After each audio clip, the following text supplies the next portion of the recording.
Começa agora. Diário Econômico PicPay. Uma análise das principais informações que impactam os mercados, A economia global e do Brasil. Apresentação Marco Caruso.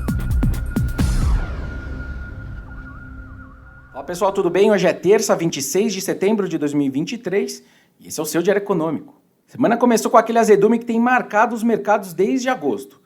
No fim do dia de ontem não deu para dizer que foi uma fuga generalizada de risco, porque as bolsas mostraram recuperação e nem todas as commodities perderam valor. Mas o dólar avançou e os rendimentos dos títulos públicos americanos renovaram as máximas de vários anos de novo, machucando a renda fixa do mundo em todo. O título de 10 anos subiu 10 pontos, bateu 4,5%, que é seu maior nível em 16 anos, enquanto o de 30 anos subiu 14 pontos, que é a máxima desde 2011. Ou seja, aquele aumento da inclinação das curvas de juros prossegue e de forma expressiva. Essa é a maior placa tectônica que tem se movimentado na atual conjuntura, então eu vou gastar um tempinho extra aqui. Um ponto interessante olhando, por exemplo, esse 10 anos dos Estados Unidos, que saiu de 4%, grosso modo, em agosto, para 4,5% agora. Na teoria econômica padrão, esses juros futuros são compostos por dois itens. As expectativas dos investidores sobre a trajetória da taxa básica daqui até o vencimento, em 10 anos, e algo que a gente chama de prêmio de risco pelo prazo desse título. Esse prêmio pelo prazo ele é definido como uma compensação que os investidores exigem para alocar um papel que vence tão lá na frente. Como daqui até lá esse rendimento pode mudar ao longo da vida do título, e o futuro a Deus pertence, certo? Você tem que ganhar um extra para comprar um título com vencimento tão longe. Pois bem, o Fed de Nova York publica diariamente o quanto que a alta do 10 anos aconteceu porque os analistas acham que o Fed vai subir mais os juros e o quanto ele está subindo simplesmente porque os investidores estão exigindo mais prêmio pela renda fixa americana longa. Do final de agosto até agora, 95% desses 50 pontos de alta que a gente viu no 10 anos vieram desse prêmio pelo prazo. Só 5% é a expectativa de juro de curto prazo mais alto.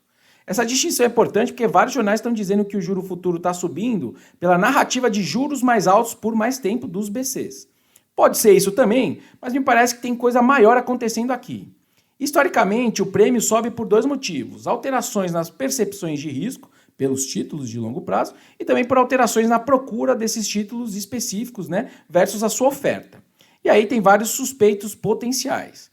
O Fed segue reduzindo seu balanço, o quantitative tightening, aumentando a oferta de títulos, o que faz o seu preço cair e os juros subir. Tem saído aí notícias de várias economias que têm desavenças com os Estados Unidos e elas têm reduzido a procura pelos títulos públicos americanos. Esse mesmo Tesouro americano precisa encher o seu cofrinho, dado o risco de paralisação do governo americano de novo, o famoso shutdown. Por conta do shutdown, ontem a agência de rating Moody's disse que uma paralisação do governo federal pesaria negativamente de novo na avaliação do crédito soberano dos Estados Unidos, que acabou de ser rebaixado. E por fim, a incerteza quanto a perspectivas de curto prazo para a economia também aumenta os riscos dos títulos.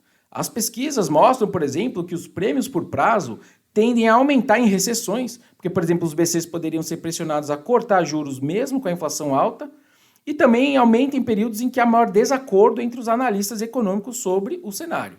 Bom, desacordo sobre o cenário é o que não falta, Tem gente falando que o ciclo de alta dos juros acabou, tem também quem vê a inflação podendo voltar, o PIB dele está reacelerando nesse terceiro trimestre, enquanto vários indicadores antecedentes continuam contando uma história de recessão há mais de um ano.